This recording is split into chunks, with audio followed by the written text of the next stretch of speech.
বালুরঘাট পৌরসভার 25 নম্বর ওয়ার্ডের তালতলা এলাকায় জল জমা এলাকা পরিদর্শন করলেন। স্থানীয় বাসিন্দাদের অসুবিধার কথা শুনলেন বালুরঘাট বিধানসভার বিধায়ক ডক্টর অশোক কুমার লাহিড়ী মহাশয়। এদিন সকাল সকাল বিধায়ক সামনেতেই 25 নম্বর ওয়ার্ডে বসে তাদের ক্ষোভ উগরে দেন। তাদের মূল সমস্যা, ওয়ার্ডের ভেতরে একটু বৃষ্টি হলে ট্রেন উপজল বেরিয়ে আসে। দীর্ঘদিনের এই সমস্যা পর্যন্ত মেটাতে পারেনি বালুরঘাট পৌরসভা। এ নিয়ে ক্ষোভ উগরে দেয় 25 নম্বর ওয়ার্ডের বাসিন্দারা। বিধায়ক তাদের কথা শোনেন এবং বলেন, বিধায়কদের এই সমস্যা মেটানো সম্ভব না, তবে তার সাধ্যমতন এই সমস্যা মেটানোর চেষ্টা করবেন। বিধায়কের এই আশ্বাস অনেকটাই খুশি 25 নম্বর ওয়ার্ডের এলাকাবাসী।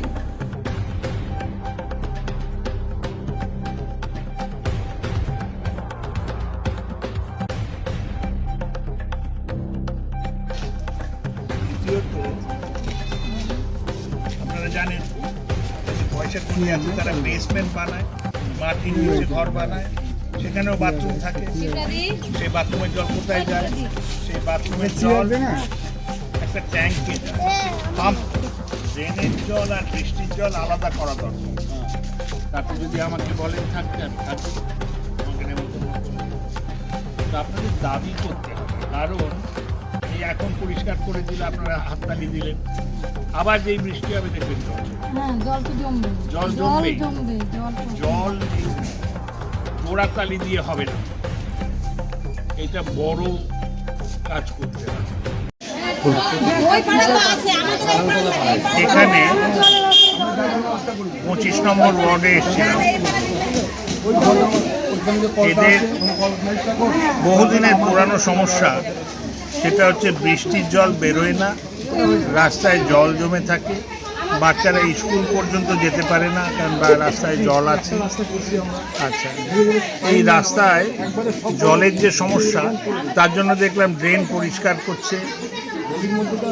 কিন্তু আমার যেটা ধারণা, স্বল্প বুদ্ধিতে যেটা লাগলো, আমি তো ইঞ্জিনিয়ার নই, এই ড্রেনের গ্রেডিয়েন্ট ভুল আছে।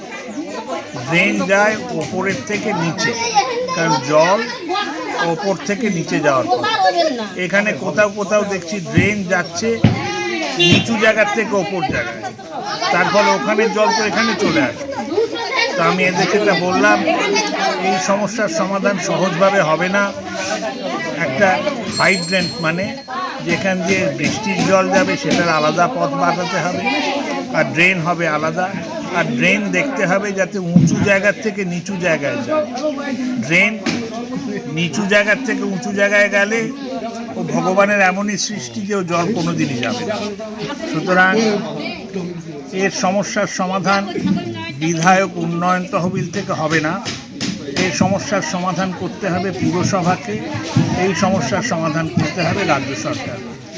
তা আমি ওদের বললাম, যেহেতু আমি বালুরঘাটের বিধায়ক, ওদের দুঃখে দুঃখী হই। ওরা যদি দাবি করেন এবং যথাযথ দাবি হলে আমি ওদের পাশে দাঁড়াবো।